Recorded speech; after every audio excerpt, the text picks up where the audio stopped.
करके तपस्या बाबा तुम सा बदलेंगे धरती आकाश। करके तपस्या बाबा तुम सा बदलेंगे धरती आकाश। बने फरिश्ता उड़ते आए बाबा अब तेरे ही पास। करके तपस्या बाबा तुम सा बदलेंगे धरती आकाश। ओम शांति। हम सबके बीच में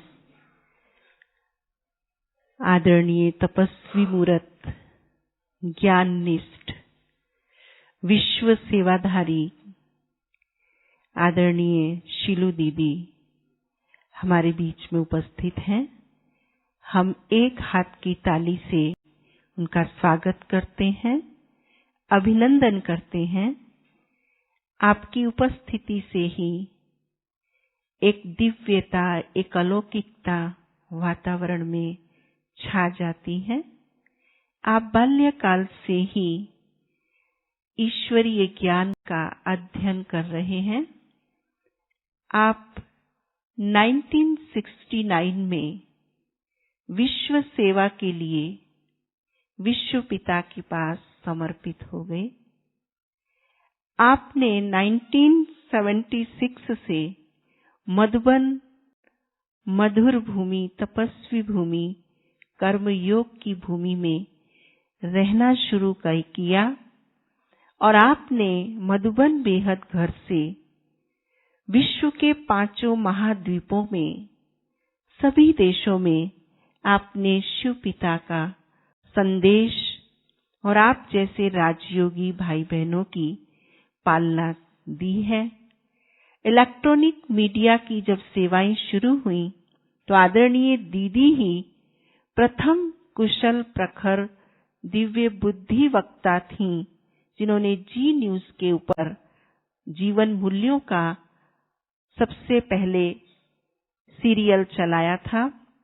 ऐसी महान हस्ती आज हम सबको इस संपूर्णता संपन्न भट्टी का लक्ष्य और उद्देश्य देने के लिए उपस्थित है।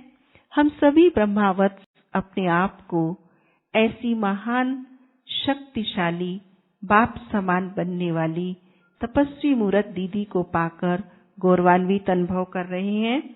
मैं आदरणीय दीदी से निवेदन करूंगी कि वो हमें भट्टी का लक्ष्य और उद्देश्य पर अपनी अनुभूति युक्त सार गर्भित वक्तव्य महावाक्य उच्चारित करें।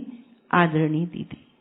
मेरे पहले मैं चाहूंगी कि कविता बहन भी अपना परिचय दे आप सबको, जो आपकी ये 3 दिन टीचर रहेगी, आपकी सारी भट्टी की पूरी व्यवस्था देखेगी, सुचारू रूप से चलाएगी और इसको सफल बनाएगी। कविता बहन। जैसा दीदी ने कहा, दीदी का तो ये बहुत बड़प्पन है। मैं तो सेवादारी हूँ, बाल्यकाल से ही बाबा की बच्ची बनी और विगत 40 वर्षों से ईश्वरीय सेवाओं में जुड़ी हुई हूँ। वर्तमान समय भरतपुर आगरा क्षेत्र की सेवाओं पर सेवारत हूँ।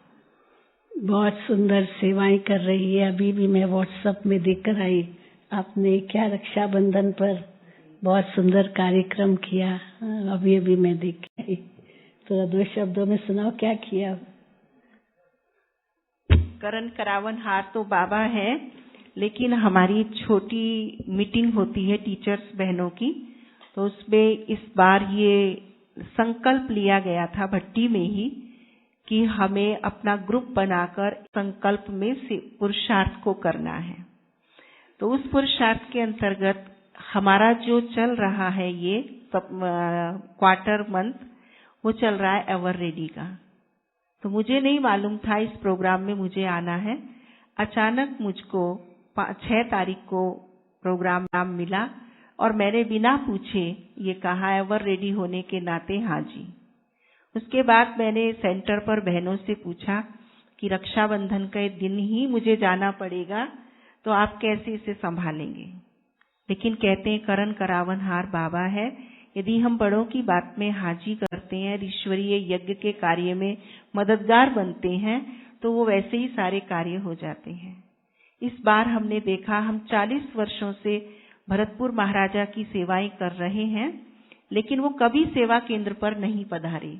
महारानी साहिबा को तो वो 2 बार भेज चुके थे, लेकिन इस बार उन्होंने वॉलंटियर ऑफर करके कहा कि मैं बहन जी से राखी बंधाने सेंटर पर ही आऊंगा। वर्तमान समय वो राजस्थान सरकार के कैबिनेट मंत्री हैं, तो उन्होंने ध्वजारोहण के बाद वहां से हमें फोन किया कि मैं आ रहा हूं, और बाबा के घर आधा घंटा सबसे पहले बाबा के रूम में बैठे, क्लासरूम में हमने उन्हें प्रदर्शनी का अवलोकन कराया और फिर ऑफिस रूम में उनको राखी बांधी। बहुत खुश हुए और बहुत प्रसन्न होकर उन्होंने कहा जब भी मेरी सेवाओं की आवश्यकता जहां भी होगी, हमने मधुबन आने का उनको निमंत्रण दिया तो बड़ी प्रसन्नता। इसी प्रकार शहर के उद्योगपति, मेयर, वो तो हमेशा आते ही थे सेवा केंद्र पर, वो भी सेवा केंद्र पर आए। उससे पहले हमने जेल और अन्य संस्थाओं के प्रोग्राम, मतलब पिछले 7 दिन के अंदर जो संगठित संस्थाओं के प्रोग्राम थे बाहर के, वो हमने किए। और रक्षाबंधन के दिन 15 तारीख को मुझे यहाँ आना था। उस दिन सुबह 6 बजे से लेकर रात्रि 9 बजे तक लोगों का तांता, आईपी, वीआईपी, बाबा के ब्राह्मण बच्चे आते ही रहे और टॉप टू बॉटम लोगों की सेवा हुई। और अन्य संस्थाओं के जिनके निमंत्रण मिले हुए हैं, जैसे आरएसी है, एनसीसी है, अन्य एजुकेशन संस्थाएं हैं, उनके प्रोग्राम अगले जन्माष्टमी तक चल रहे हैं, निमंत्रण आए हुए हैं। इस प्रकार करन करावन हार बाबा है। मैं तो यही अनुभव किया कि बड़ों ने जैसे मुझे अचानक कहा और मैंने उसे अवर रेडी ग्रुप की धारणा पालना करते हुए मैं संकल्प की कर रही थी, तो मैंने हाजी किया, तो उसके अनुसार बहुत सारी अच्छी सेवाएं बाबा ने करा ली। ओम शांति।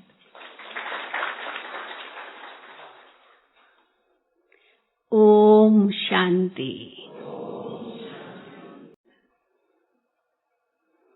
प्यारे बाप दादा, सभी दादियां, सर्व वरिष्ठ भाई बहने, सर्व मधुबन निवासी और पूरा दैवी परिवार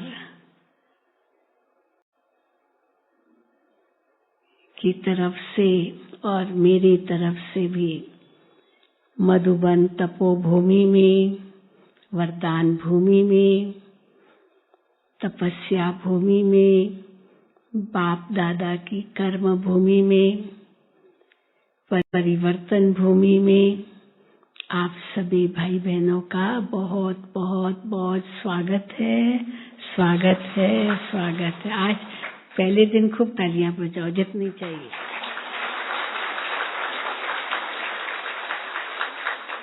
लेकिन कल से नहीं बजाना कल से तो एक हाथ की ताली।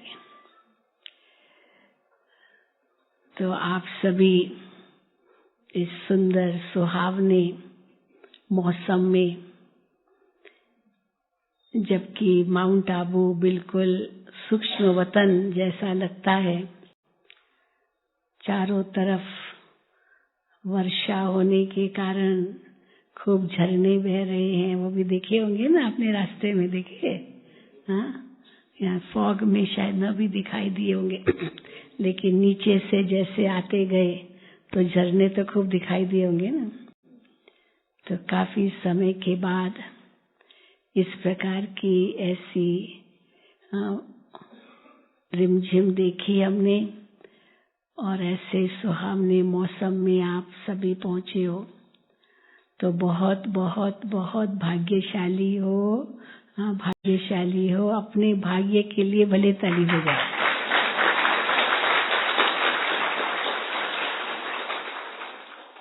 और इसलिए भी भाग्यशाली हो क्योंकि लिस्ट तो लंबी होगी, बहुतों की इच्छा होगी आने की, लेकिन उसमें से आप ही आ सके कईयों के नाम होंगे, लेकिन अंतिम घड़ी में उनका प्रोग्राम बदल गया होगा, ट्रेन में नहीं पहुंचे होंगे और उनकी जगह जिनका नाम नहीं था वो आ गए होंगे। लेकिन हम कहते हैं जो पहुंच गए वो बहुत बहुत बहुत भाग्यशाली।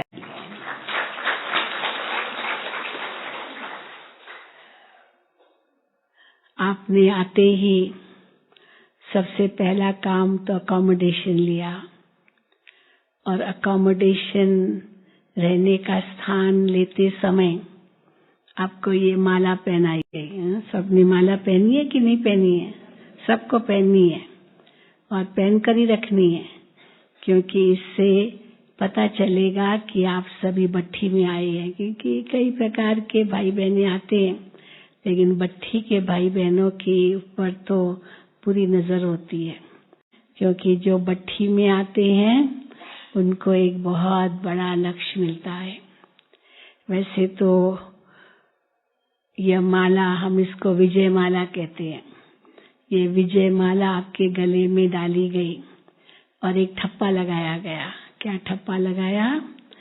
आपने बैज पर पढ़ा होगा, संपन्न संपूर्ण बनने की योग तपस्या। हाँ, पढ़ा अच्छी तरह से।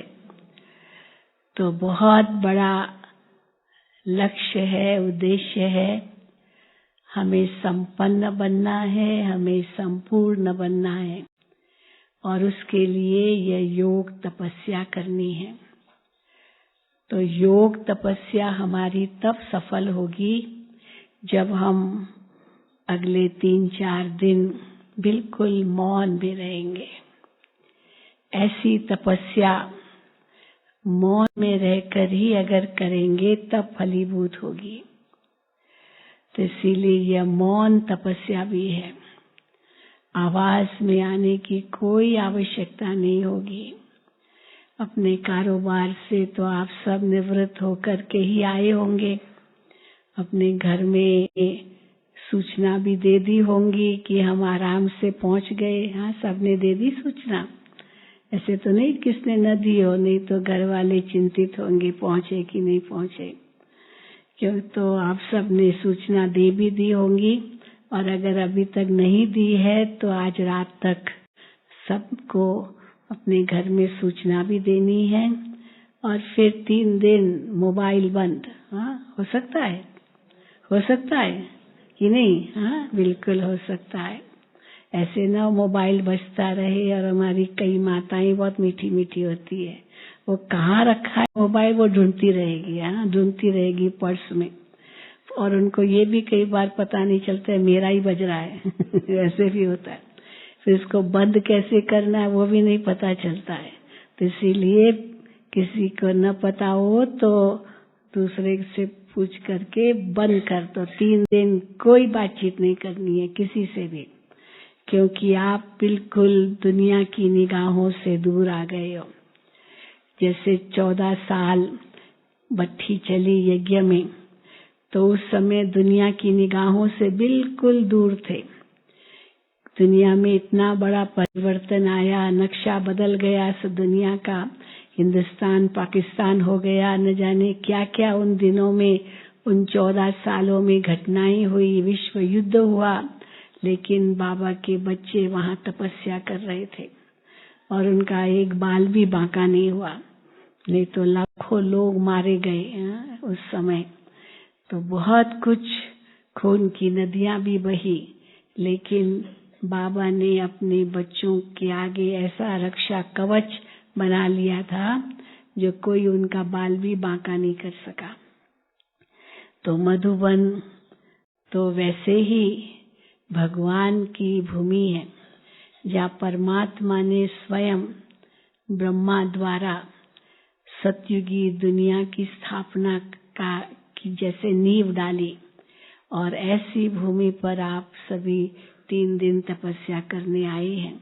हो सकता है आप में से कुछ ऐसे भी भाई बहने होंगे जो कभी अभी तक मधुबन में एक रात भी रहे नहीं है, क्योंकि शांतिवन बना जब से तब से नीचे ही रहते हैं, और ऊपर आए होंगे 4 धाम की यात्रा करने, लेकिन मधुबन यहाँ कभी एक रात भी नहीं रहे होंगे, जो बिल्कुल नहीं रहे हैं एक रात भी, वो हाथ उठाएं।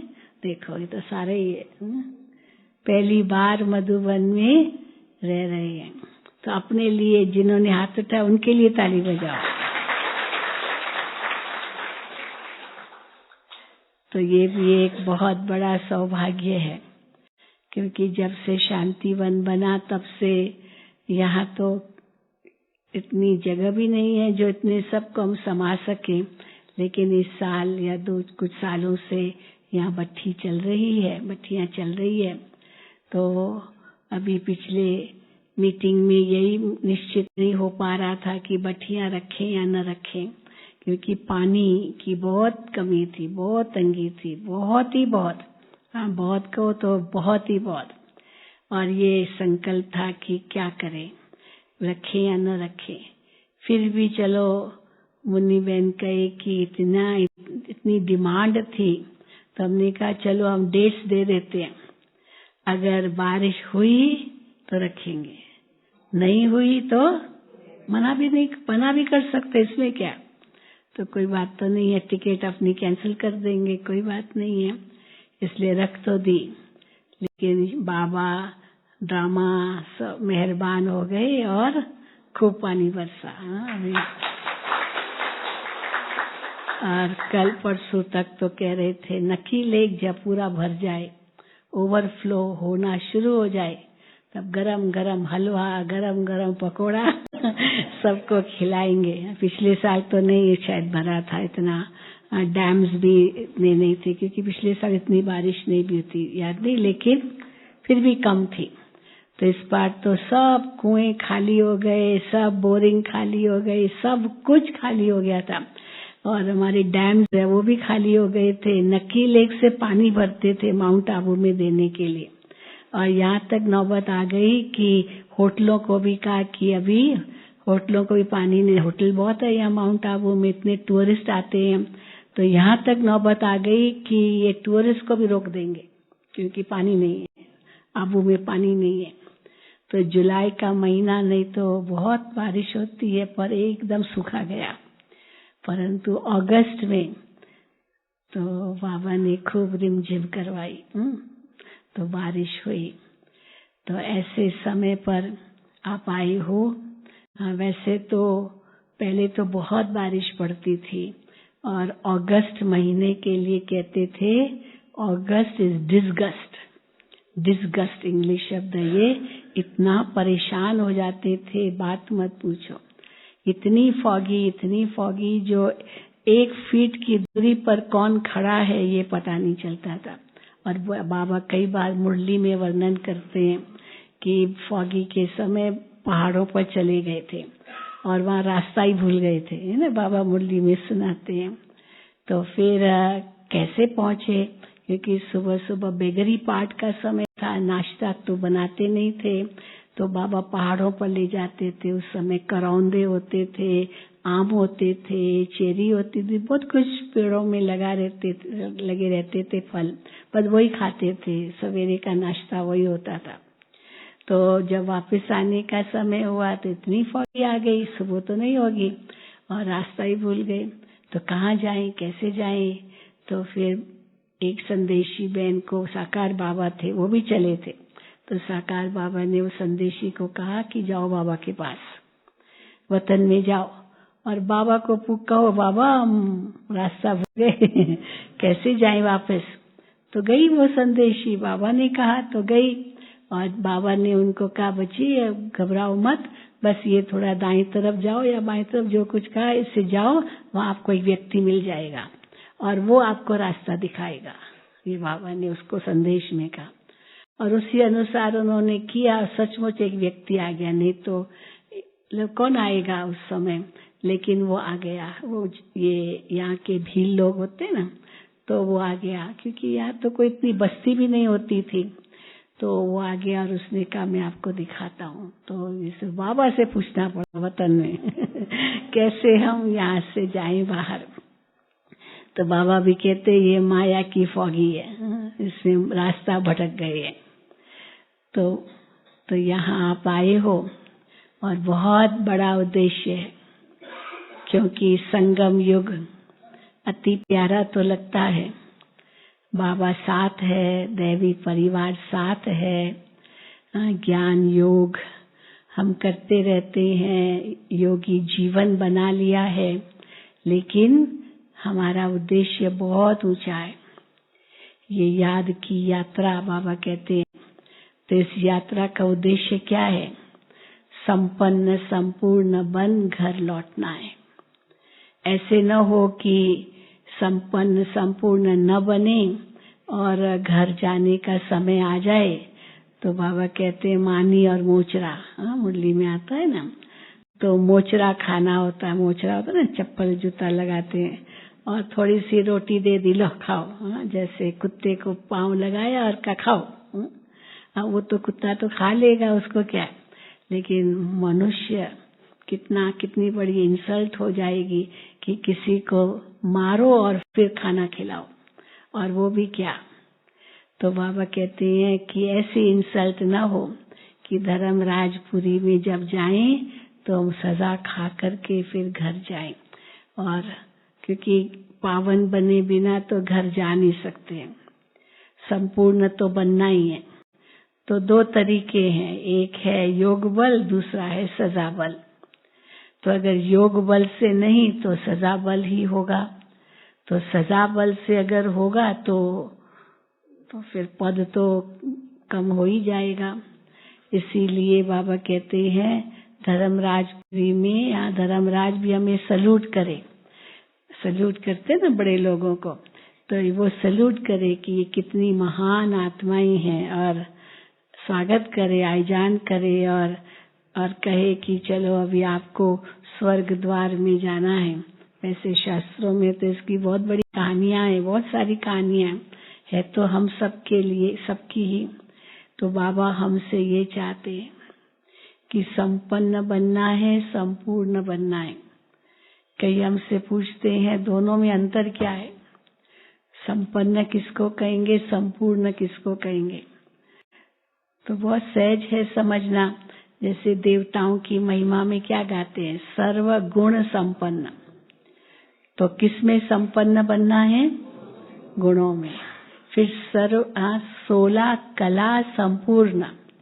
तो संपूर्ण किस में बनना है, कलाओं में। कला माना जैसे चंद्रमा की 16 कलाएं होती है तो पूर्ण मासी कहलाती है, तो वो संपूर्ण चंद्रमा होता है। तो 16 कला संपन्न माना सर्व कलाओं में संपन्न। एक होता है गोलाकार, वो 16 दिन लगते हैं पूरा गोल होने में। 16 कला संपूर्ण बनने में 16 दिन लगते हैं। एक एक दिन एक एक कला बढ़ती है और 16 कला संपूर्ण बन जाते हैं। तो वो फुल जो है ना, गोल सर्कल, ये कहेंगे संपूर्ण। और सर्व गुण संपन्न, वो जो लाइट होती है, प्रकाश चंद्रमा में, वो फुल प्रकाश पूर्णमासी पर होता है। तो पूर्ण माना सर्व गुणों में संपन्न, एक भी गुण की कमी न हो। और कौन से गुण, आदि गुण और अनादि गुण। आत्मा के अनादि गुण भी हैं तो आदि गुण भी हैं। वो अनादि गुण आत्मा के, वो हमारा आधार है। जो 7 मूल गुण कहते हैं ना, ज्ञान, पवित्रता, शांति, प्रेम, सुख, आनंद, शक्ति, ये 7 मूल गुण, ये आत्मा के अनादि गुण हैं। तो और इन्हीं अनादि गुणों पर ही आधारित है सारे संसार के जो भी गुण हैं। मूल्य जिसको हम कहते हैं, तो पारिवारिक मूल्य कहो, सामाजिक मूल्य कहो, नैतिक मूल्य कहो, या कोई भी प्रकार के किसी भी संस्था के लिए, किसी भी वर्ग के लिए, किसी भी धर्म के लिए और किसी भी कार्य के लिए वो मूल्य बहुत जरूरी है। तो वो हो गए हमारे ये अनादि गुण। लेकिन आदि गुण फिर कौन से कहेंगे, जो दैवी गुण हैं। वो दैवी गुण, देवताओं के गुण 36 लक्षण बताते हैं, 56 भी बताते हैं, 36 भी बताते हैं, 56 प्रकार का भोग बताते हैं, 36 प्रकार का, ये सारे दैवी गुण हैं। वो लिस्ट यहाँ लगी हुई है, देखिए ना आपने, गुणों की लिस्ट। तो ये सारे जो गुण हैं वो दैवी गुण हैं और ये देवताओं के अंदर स्वाभाविक रूप में है। लेकिन ये गुण कैसे आए? क्योंकि कलयुगी दुनिया में तो हम देखते हैं एक भी ये गुण नहीं है, एक भी नहीं। सहनशीलता, मधुरता, हर्षित मुक्ता, निर्भयता, सरलता, हाँ ये सारे दैवी गुण हैं। आज देखो सब उसका उल्टा है ना, उल्टा। सहनशीलता को तो क्या समझती है? तो कायरता है, मैं क्यों सहन करूं, मैं कोई कम हूं क्या? लड़ना शुरू कर देते हैं। तो लड़ना शुरू करने का मतलब क्या है? इसका अर्थ है कि सहनशीलता नहीं है। तो जो चीज एक शक्ति है उसको मनुष्य आज कायरता समझ रहे हैं। जो विकार, ये विकृति है, वो उसको मनुष्य उसको स्वाभाविक समझ रहे हैं। ये काम विकार तो जरूरी है, क्रोध भी जरूरी है, लोभ भी जरूरी है, मोह तो होगा ही ना, अभिमान तो होगा ही ना, ये तो सब है ही, सब नॉर्मल है। हम तो मनुष्य है ना, हम कोई देवता थोड़ी बन गए हैं। मनुष्य तो भूले करेंगे और भूले करेंगे तो बस हम भूले करने वाले, भगवान क्षमा करने वाला, ऐसे ही कहते हैं। इंग्लिश में कहते हैं to err is human, to forgive divine. भूले करना ये तो मनुष्य का धर्म है। हम कोई भगवान थोड़ी है, हम कोई देवता थोड़ी है, हम तो मनुष्य हैं, भूले करेंगे। लेकिन क्षमा करना ये भगवान का धर्म है। तो मनुष्य का धर्म क्या हुआ? भूले करना। और भगवान का धर्म क्या हुआ? क्षमा करना। तो भगवान कहते इतना सस्ता सौदा नहीं है, क्योंकि जो करेगा वो तो पाएगा ही। इसीलिए ये नहीं कि हमने क्षमा मांग ली और मिल गई क्षमा। चलो फिर भी अगर क्षमा मिलती भी है, लेकिन इस शर्त पर मिलती है कि दोबारा न करें।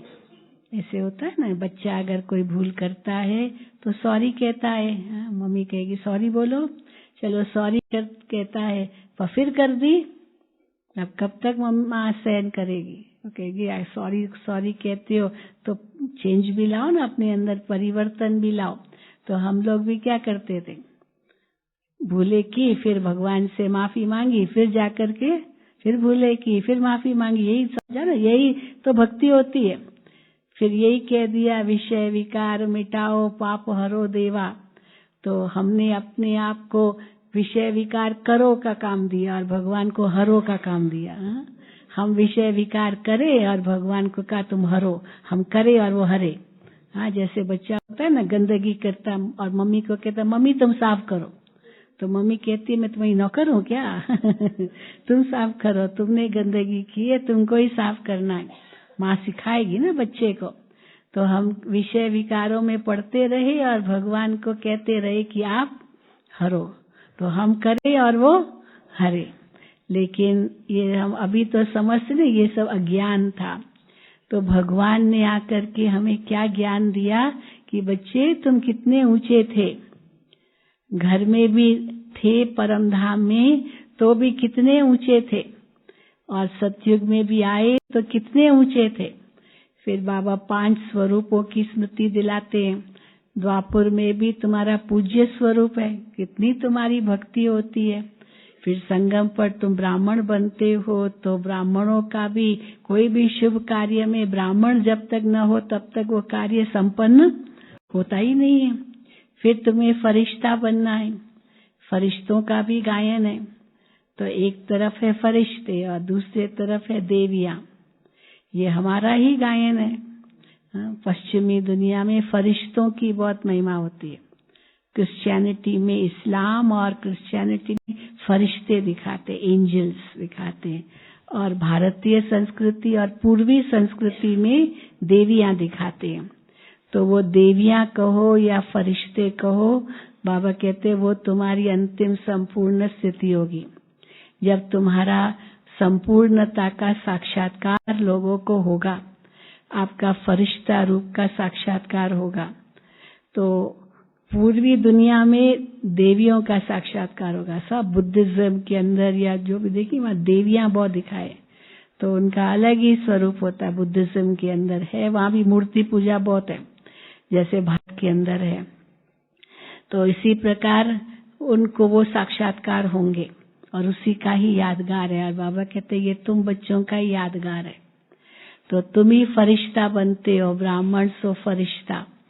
फिर फरिश्ता बन करके फिर घर जाएंगे, घर जाकर फिर नई दुनिया आएंगे।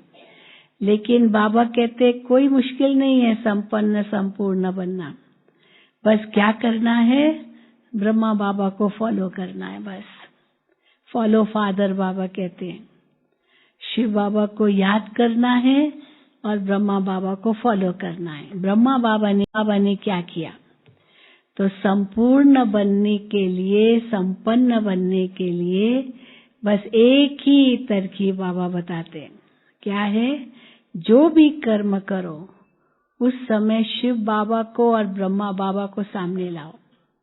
एक तो शिव बाबा की याद हो और दूसरा ब्रह्मा बाबा अगर इस समय होते तो वो क्या करते, वो बुद्धि में लाओ। तो उनके कदमों पर हमें चलना है। जब ये हम बुद्धि में लाएंगे तब हम संपन्न संपूर्ण बनेंगे। ब्रह्मा बाबा देखो 33 वर्षों में संपन्न बन गए। 1936 से लेकर 1969 तक, 69 तक 33 साल, हाँ यही कहेंगे ना। तो कैसे बने, क्या उनमें ऐसी विशेषता थी जो इतना जल्दी संपूर्ण बन गई? इसका मुख्य कारण यही था कि ब्रह्मा बाबा के अंदर एक बहुत बड़ा संस्कार था और वो था अभी करना है, अभी नहीं तो कभी नहीं। इसलिए कई बार हम अव्यक्त मुरलियों में सुनते हैं शिव बाबा और ब्रह्मा बाबा का संवाद, और ब्रह्मा बाबा शिव बाबा से कहते हैं कि अभी तक बच्चे क्यों नहीं बने हैं संपन्न संपूर्ण, अभी तक हाँ इतने ढीले क्यों है पुरुषार्थी? तो ब्रह्मा बाबा को आश्चर्य लगता है, हाँ ब्रह्मा बाबा बन गए और बच्चे अभी तक ढीले ढाले हैं। क्योंकि जब तक ढीले ढाले रहेंगे विनाश कैसे होगा? विनाश तो खूब तैयार हो गया है पूरा, इतने हथियार बन गए हैं, बस एक दो को धमकियां ही देते रहते हैं ना। अभी हो रहा है ना, इंडिया पाकिस्तान क्या हो रहा है, धमकियां ही दे रहे हैं। अभी तक तो भारत यही कहता था कि हम पहले कभी नहीं शुरू करेंगे, अगर पाकिस्तान ने थोपा तो हम छोड़ेंगे नहीं। लेकिन आज तो जो हमारे भारत के जो डिफेंस मिनिस्टर है राजनाथ सिंह, उसने तो यहाँ तक कह दिया कि वो तो पहले कहा था लेकिन अभी हम बदल देंगे, हम भी कर सकते हैं। ऐसे नहीं कि कोई करेगा तब हम करेंगे, हम भी कर सकते हैं। तो डराया है पाकिस्तान को। आप सोच सकते हैं कि दोनों ही न्यूक्लियर पावर्स हैं, अणु बम उनके पास भी हमारे पास भी है। तो कुछ भी कभी भी हो सकता है। हालांकि बाबा कहते हैं भारत में तो अणु बम पड़ना नहीं है, यहाँ क्या होना है, यहाँ तो गृह युद्ध होना है। क्योंकि भारत तो अविनाशी भूमि है, इसलिए अविनाशी भूमि पर तो एटम बम तो गिरना नहीं है, लेकिन पश्चिमी दुनिया में तो होना ही है। इसलिए वो भी तैयार बैठे हैं, अमेरिका रशिया तैयार बैठे हैं, सब तैयार बैठे हैं। उधर सीरिया देखो, उधर ये देखो, सारे चाइना देखो। अगर थोड़ा न्यूज सुनते ना तो लगता है बस कभी भी लड़ाई छिड़ सकती है, इतना एक दो को धमकियां देते रहते हैं। क्योंकि हर एक समझता है मैं कम हूं क्या, मैं कम हूं क्या, हाँ तुम शेर हो तो मैं सवा शेर हूं, इसीलिए हम भी कम नहीं है। तो इसीलिए बाबा कहते वो तो तैयार बैठे हैं, पर कमी किसकी है, क्यों इतनी देरी हो रही है, किसकी कमी है, हाँ किसकी देरी है, हम बच्चों की। तो जब ब्रह्मा बाबा शिव बाबा से पूछते हैं कि बाबा ये इतनी देरी क्यों हो रही है, तो शिव बाबा ब्रह्मा बाबा को आथत देते हैं, बच्चे होगा, सब ड्रामा अनुसार होगा। इसलिए शिव बाबा ब्रह्मा बाबा को ड्रामा कहते हैं और ब्रह्मा बाबा को लगता है अभी करना है। हाँ, ये ब्रह्मा बाबा का बहुत बड़ा संस्कार था। बच्चों को काम देते थे, कोई भी काम, और अगर बच्चे ढीले ढाले हो और बाबा को कहते बाबा नहीं हो सका। जगदीश बाई का एक बहुत सुंदर अनुभव था। जगदीश भाई के समय जब आए थे पहली बार, तो 3 भाई साथ में थे और तीनों को बाबा ने काम दिया कि एक पर्चा बनाओ, उसमें क्या लिखत हो कुछ। उस समय बाबा ने कहा तो बच्चे कल सुबह तक ले आना, बाबा देखेंगे। अब क्या हुआ, तो रात को बत्ती चली गई, बिजली थी नहीं। अब बिजली नहीं थी तो कहाँ से करेंगे, कैसे लिखेंगे, तो सो गए, 2 तो सो गए। लेकिन जगदीश भाई नहीं सोया। जगदीश भाई ने कहा कि बाबा ने कहा कल सुबह लाना और जरूर मुझे लाना है, लेके जाना है, मुझे लिखना है। तो उसने क्या किया, मोमबत्ती ली और मोमबत्ती के सहारे उसने लिखा, जबकि बिजली नहीं थी, बत्ती नहीं थी, और लिखा। तो सवेरे जब बाबा ने पूछा बच्चे लिखा, और दोनों ने क्या कहा, बाबा लाइट नहीं थी ना बहाना तो मिल गया, लाइट नहीं थी। और जगदीश भाई लेकर गया तो बाबा ने कहा बच्चे लाइट तो थी नहीं, कैसे लिखा। तो उसने कहा बाबा मोमबत्ती ली, इसमें क्या है, मोमबत्ती लेकर के अलग से मैंने बैठ के लिखा। तब बाबा ने जगदीश बच्चे को ये वरदान दिया कि आप सब बाबा के ज्ञान की किताबें लिखेंगे। तो देखो कितना बड़ा वरदान मिल गया। उसके पहले जगदीश भाई कहते थे मुझे कोई इतनी कला नहीं थी, लेकिन बाबा ने जो वरदान दिया, उस वरदान से मैं कैसे लिखता रहा, बाबा ही लिखवाता था। तो ये कैसे हुआ, जब बाबा का आज्ञाकारी बना। तो ये एक बहुत बड़ा सबक हम उनसे सीख सकते हैं।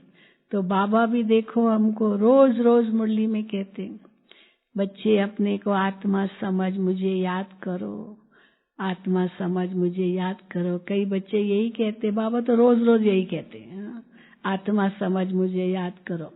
तो बाबा के बच्चे ये कहते हैं, और दुनिया वाले क्या कहते हैं, आप लोग सारा आत्मा परमात्मा ही बोलते रहते हो, आप लोगों को और कुछ आता है आत्मा परमात्मा ही बोलते रहते हो।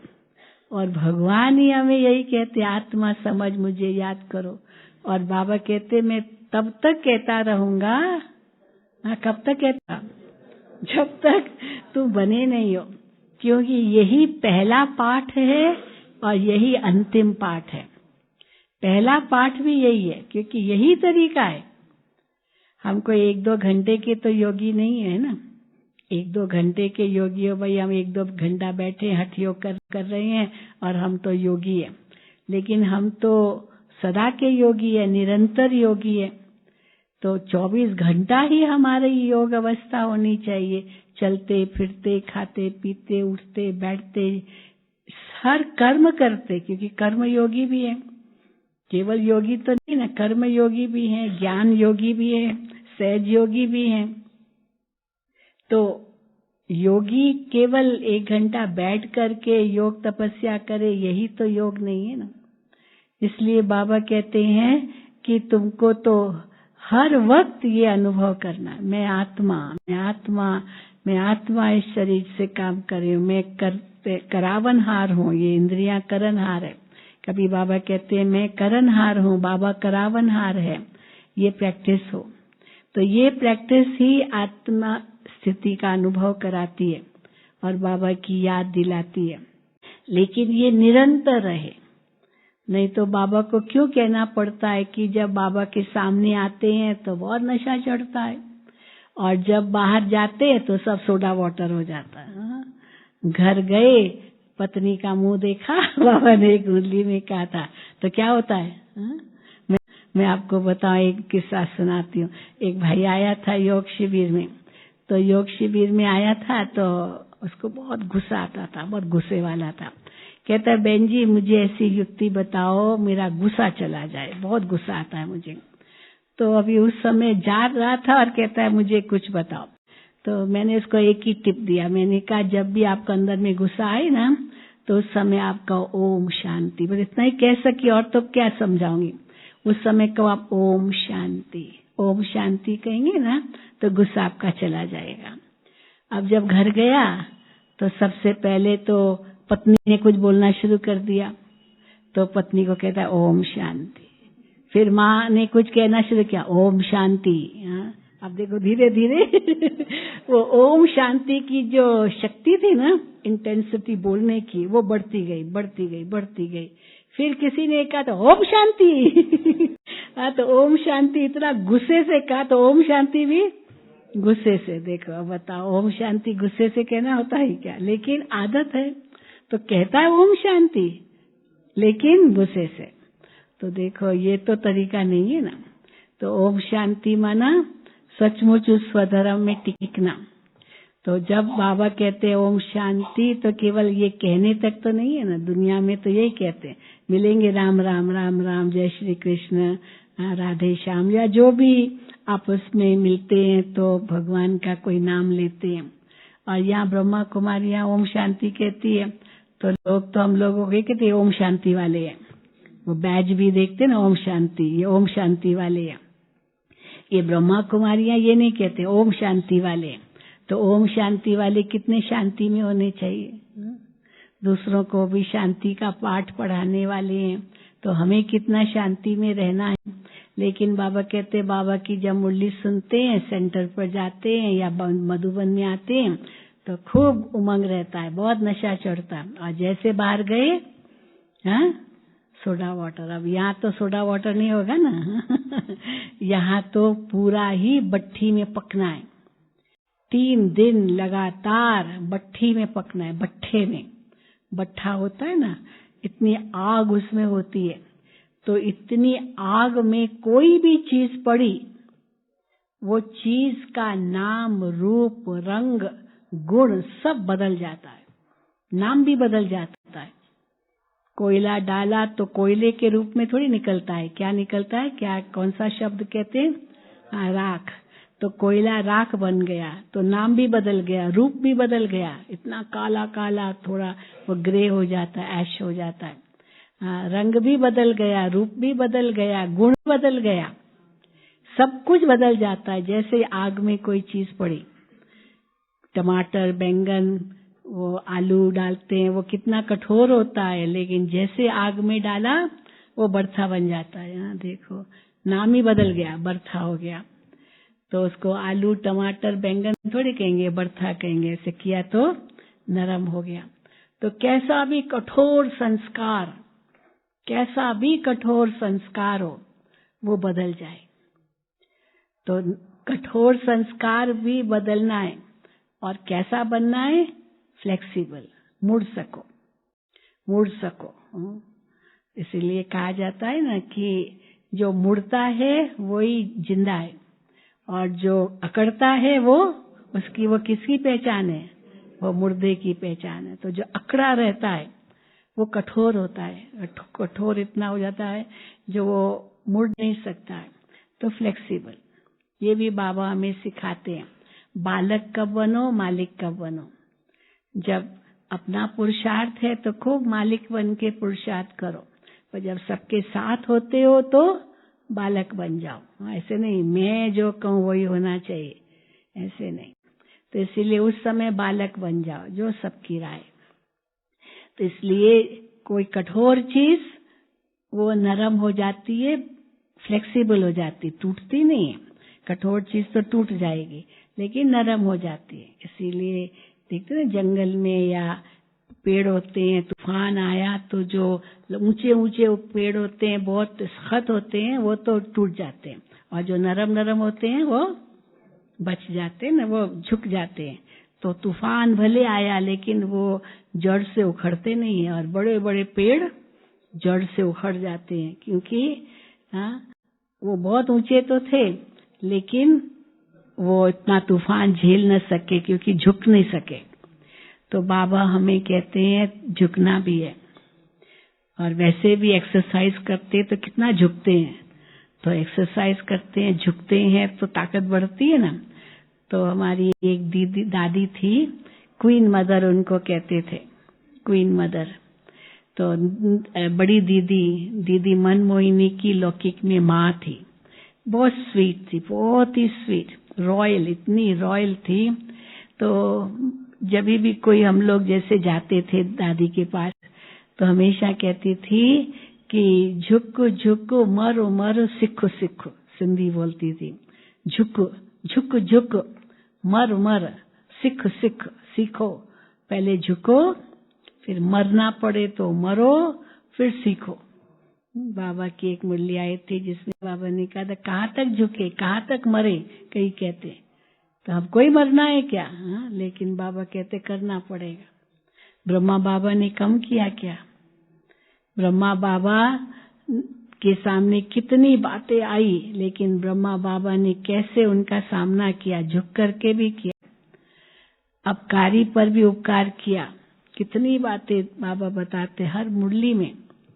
शिव बाबा पर हमने कितना अपकार किया, पर शिव बाबा ने क्या किया?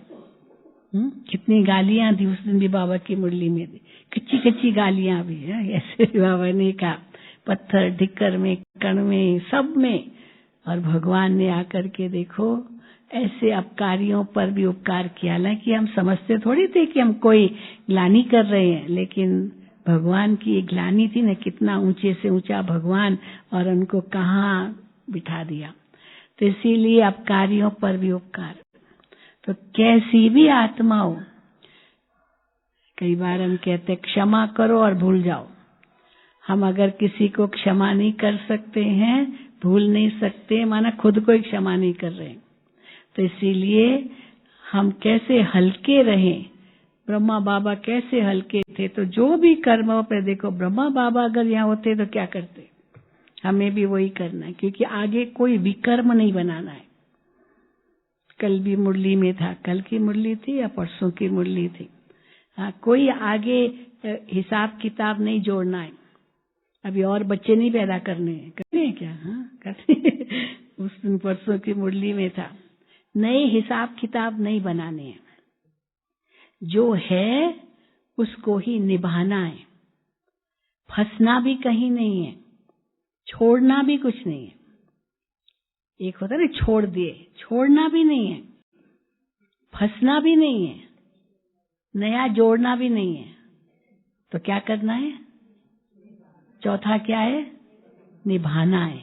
निभाना है, क्योंकि हिसाब किताब तो हमारा ही है ना।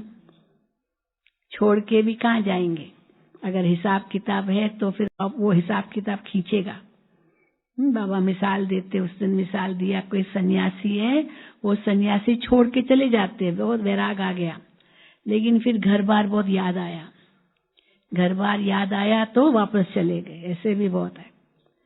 तो इसलिए बाबा हमें मध्य मार्ग सिखाते हैं। ऐसा भी नहीं ऐसी बनो जैसे दुनिया में मटेरियलिज्म, भौतिकवाद इतना है, वो समझते ये विकार ही स्वर्ग है। तो या तो एकदम ऐसी दुनिया में, या तो एकदम सन्यासी, एकदम, यहाँ तक कि अलख निरंजन, नाग भी बन जाते ना आजकल देखे, जैसे कुछ भी नहीं है। तो वो भी नहीं। बाबा हमें रॉयल्टी भी सिखाते हैं, देवता बन रहे हैं ना। बाबा हमें सादगी भी सिखाते हैं, रॉयल्टी भी हो, सादगी भी हो और सुंदर भी हो।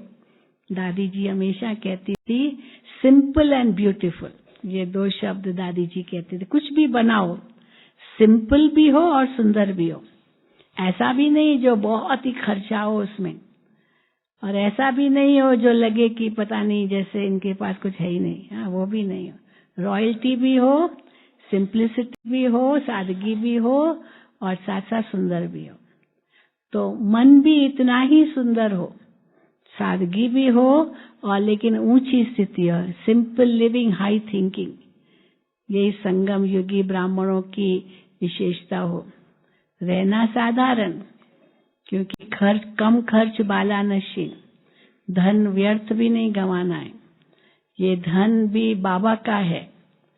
ब्रह्मा बाबा के सामने कई बातें आई। बाबा कहते थे मैं तो अपना धन दे दिया, मेरे पास तो अभी कुछ भी नहीं है। लौकिक बेटा था बाबा का, 2 बेटे थे, एक तो था बाबा के साथ, लेकिन जो बड़ा बेटा था उसने तो बहुत विरोध किया, क्योंकि बाबा ने सब कुछ माताओं बहनों को दे दिया, विल कर दी माताओं बहनों के नाम पर। उसने विरोध किया, लेकिन बाबा ने कहा अभी मैं तो हाथ भी नहीं लगाऊंगा। ये भगवान ने जो हमें श्रीमत दी, उस श्रीमत अनुसार हमने की, क्योंकि बाबा की अपनी प्रॉपर्टी थी, बाबा की बिजनेस थी। पिताजी तो बहुत सिंपल थे, साधारण गांव के अंदर रहते थे। पहले गांव का छोरा था ब्रह्मा बाबा। बाबा कहते हैं गांव का छोरा था, गांव में रहते थे। हैदराबाद सिंध के भी एक गांव में। उनका पिताजी तो स्कूल मास्टर था, एक छोटा सा प्राइमरी स्कूल का मास्टर था। अब बताओ क्या होगा उनके पास। लेकिन बाबा ने कैसे अपने जीवन काल में इतनी बड़ी बिजनेस की, जो हीरो के व्यापारी बन गए, राजाओं के साथ उनका उठना बैठना होता था। लेकिन तो जब शिव बाबा की प्रवेशता हुई, बाबा ने कहा बच्चे ये सब कुछ माताओं के हवाले कर दो। तो 8 बहनों के नाम पर सारी प्रॉपर्टी जो बाबा की थी, संपत्ति, सब कुछ विल कर दिया। तो बड़े बेटे ने विरोध तो किया, लेकिन बाबा ने कहा अभी मेरा कुछ भी नहीं है। फिर आखिर चलो बहनों ने कहा कि मांग रहा है दे दो, पर बाबा ने उनको कहा अच्छा तुमको बिजनेस चालू करनी, अपना कुछ करना है लो, लेकिन कर्जे के रूप में लो, फिर वापस लौटाना है, क्योंकि ये हमारा धन नहीं है। यानी इतने हद तक बाबा न्यारे बने, इतने हद तक। तो ये थी बाबा के आगे कोई कम परीक्षाएं आई क्या। लेकिन बाबा कैसे थे, संपन्न संपूर्ण बन गए। तो इतना ऊंचा बाबा ने हमें लक्ष्य दिया है, तो कैसे बनेंगे, सर्वगुण कैसे आएंगे। तो और कुछ नहीं करना है, रोज अपना चार्ट देखना है, कौन से गुण की मेरे अंदर कमी है, और सबसे सहज काम है एक एक से गुण लेना है। एक एक से गुण लो तो सर्वगुण संपन्न अपने आप हो जाएंगे। कोई भी ऐसा नहीं है जिसमें अंदर कोई भी गुण ना हो, ऐसे नहीं है, क्योंकि भगवान के बच्चे हैं सब। आखिर हर एक में चलो 99% अवगुण होंगे, पर एक तो गुण जरूर होगा। वो एक गुण उनका चोरी कर लो, क्योंकि कहा जाता है ना, गुण जो होते हैं ना वो सिखाई नहीं जाते हैं, गुण सिखाई नहीं जा सकते हैं। अब मेरे अंदर सहनशीलता है, मैं कैसे आपको सिखाऊंगी, लेकिन मैं अपने व्यवहार से आपको प्रेरणा दे सकती हूँ, यही कर सकती हूँ। मेरे अंदर शांति है, मैं आपको शांति कैसे दे सकती हूँ। हाँ, संकल्प दूं कि आप भी शांत स्वरूप हो, आप भी शांत स्वरूप हो। चलो वाणी से शांति के शब्द बोलूंगी, मेरे व्यवहार में मैं शांति दिखाऊंगी, तो आप उनसे प्रेरणा लेंगे। पर कोई चीज तो नहीं है जो मैं आपको दूंगी और आप उसको लेंगे, वो तो नहीं है। इसलिए कहा जाता है गुण जो होते हैं ना वो सिखाए नहीं जाते, वो तो ग्रहण किए जाते। एक है सिखाना, ऐसे ऐसे होते, कोई थियरी सिखाते, थियरी तो कुछ है नहीं। और दूसरा होता है गुण ग्रहण करना। तो कई बार बाबा कहते हैं और कभी कोई चीज नहीं उठाना, चोरी नहीं करना, लेकिन गुण चोर भले बनो, इसकी छुट्टी है। हाँ, गुण चोर, और उसको पता भी नहीं चलेगा कि आपने उसका गुण चुरा लिया, हालांकि उसका कोई कम नहीं होगा लेकिन आपने उसका अवश्य गुण चुरा लिया। तो इसीलिए तब हम बहुत सहज सर्वगुण संपन्न बन सकते। तो इसीलिए कमियों को नहीं देखना है, किसमें कोई भी कमी हो, किसी देखने की जरूरत ही क्या है उस प्रकार से, क्योंकि कलयुगी दुनिया में तो ये आदत है, चाहे कितने भी गुण होंगे ना, पर एक अवगुण होगा, वो एक अवगुणी दिखाई देता है। वो 99% जो गुण है वो दिखाई नहीं देते हैं। और बाबा कहते 99% अवगुण हो, पर एक गुण भी होगा जरूर छिपा हुआ, वो गुण छिपा हुआ जो है वो लेना है। तो वो कैसे लेंगे, इतनी ही हमारी योग की अवस्था होगी। तो यहाँ अगले 3 दिन ऐसा योग की कमाई करना, तपना, एक बाबा दूसरा ना कोई देहधारी याद ना आए। कहा जाता ना, आप मोए मर गई दुनिया, बस यही समझना ये 3 दिन। ओम शांति। चलो बाकी तो मिलते रहेंगे रोज सुबह मुरली में, तो मिलते रहेंगे। ओम शांति, ओम शांति।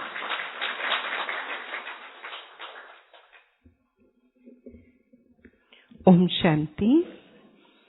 आदरणीय दीदी ने हमें अपनी दिव्य ओजस्वी वाणी से लौकिक से अलौकिक और अलौकिक से संपन्न और संपूर्णता का रहस्य बड़े ही सरल, सौम्य, दिव्य महावाक्यों से उच्चारित करके हमें उम्मीद जगा दी कि हम इन 3 दिन के अंदर अपनी संपन्नता और संपूर्णता को अवश्य प्राप्त कर ही लेंगे और उसको जो अपने ब्राह्मण जीवन में सदा कायम रखेंगे।